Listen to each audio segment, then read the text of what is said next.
I'm going to continue with a cat story, only because it's very soothing to me. And last year, a cat came to me in a very good moment. Yes. I needed a cat in my life, so I was losing something very precious to me. I couldn't do anything to fix it. So I let go of the resistance, and I was okay with where I was and with whatever would happen. And things started to happen the right way. I'm here today because of that. So as I have life again, and I started living again, the desires come back. There's some manifestations now. There were strong connections. Abraham, one of those, a stronger connection because I already had Abraham in my life, and that's one of the things that got me through it. So I attach to certain things. I desire certain things. I know everything is fine. I let go of them. But at the same time... Well, we don't want you to let go of your desire, but sometimes you have to let go of thinking about it in order to let go of the resistance of it. You never let go of something you want. It's in your vortex, and it's making its way to you, or it's ready for you to be ready for it. But sometimes you have to, in essence, let go of something, meaning stop thinking about and talking about it, because every time you pick up the stick that is that subject, you activate the resistant end of it. So if you can just let go of it, like I'm just not going to think about that for a while, then the resistance subsides, and then you can start moving toward it again. And that's what got me through it last year. Stop thinking about it. Stop seeing the little that I had. But as I'm here now, and I'm wanting to go back to that, there's no going back. There is a going back. But going back to what? Going back to not thinking about it? Going back to what? What did you mean? I was free. The only freedom is freedom from resistance. Do you hear what he's saying? He's saying that when there's something that you want and it doesn't look like it's coming, it just tortures you. And the more you want it and the more it doesn't come, the more it tortures you. But if you can let go of it, now we're not asking you to let go of it, we're asking you to let go temporarily of the need for the manifestation of it while you allow the idea of it. But in any case, when you let go of whatever is causing the resistance, you're free, because the only thing that binds you is resistance. The only thing that causes tension or discomfort is your own resistance against your own desire. So this is a big conversation. It's an old conversation. It's an old conversation about let go, let God. It sounds very nice. Well, just don't think about that anymore. Well, thanks a lot for that advice, because it's hard not to think about something that really matters. But if thinking about it is really, really painful to the point that to even survive, you've got to stop thinking about it because it is so painful, well, then maybe you'll stop thinking about it and maybe you'll come back into your freedom. It doesn't have to be that hard, though. We've talked a lot about an easier way all day here today. But you still get there, right? So what is it you want now? Sometimes when you try to explain how you got to where you are, you get confused. I have a question. We want to talk about where you want to be from where you now are.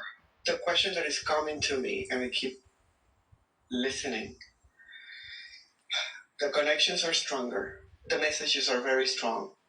It hurts when, and you just said it before, but maybe you need to... Yeah, we're going to say it again, but finish your sentence. And I want to say freedom. I want to be okay with losing the connection. And no, I did. And because if I got back from that, which it was so, that people will consider bad, and it was so delicious, even to be there and say, it's fine.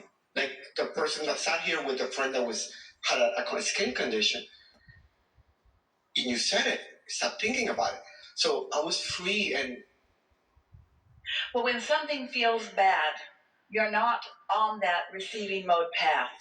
If it's feeling bad, you're not on the receiving mode path. You're on the digging in your heels to the resistance. But you see, let's talk about this. This will help everyone.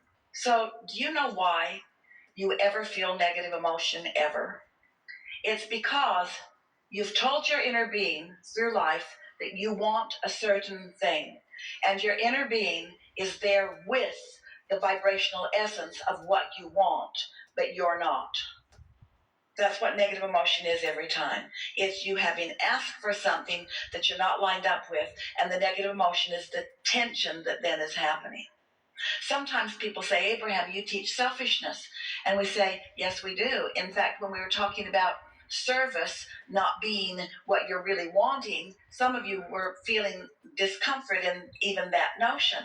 But what we want you to understand is that if you are not selfish enough to be in alignment with who you are, then you're not in the receiving mode of the energy, and you don't have anything to give anyone anyway.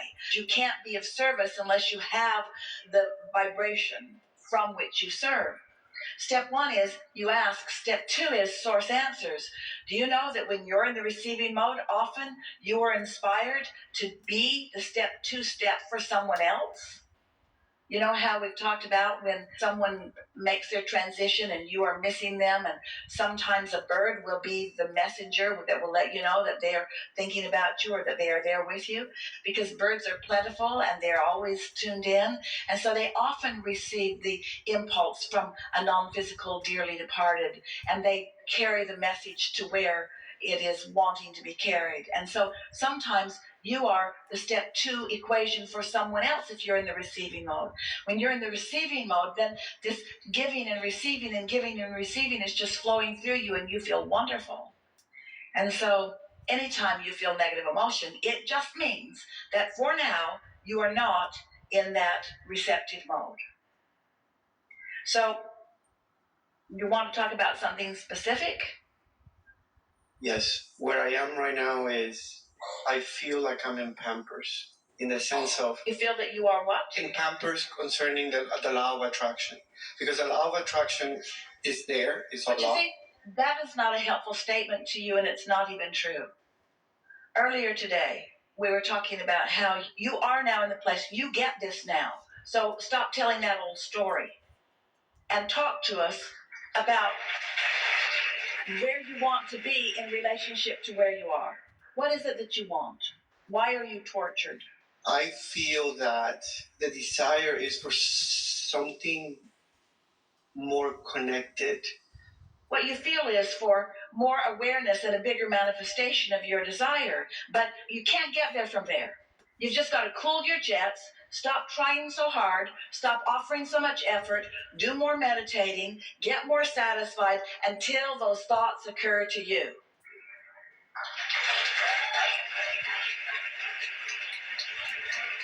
That's just the way it has to be, because when you feel that sort of frustration, I know that I want something, I just don't know what it is, and I don't know where I'm going to find it, and I don't know how to get there, and you can just tell that story forever and feel like that forever. Or you can say, hey, I'm starting to get this. I've filled my vortex full of things. Those things are presenting themselves to me. They're being revealed to me all day, every day. But for some reason, because I'm beating the drum of where I am, I'm not letting myself catch on. I'm not receiving the impulse, but I could. Can you feel the difference in that? What struggle is, and you're depicting some struggle. What struggle is trying to fix it through action, trying to think it through. Those are the words that we want to give you. You're not going to think this through. You're not going to figure it out with thought. You're not going to think your way into a solution. Now, stay with us for a minute, because that sounds a little harsh. So now we want to talk about the difference between a thought you think and a thought you receive. They are different.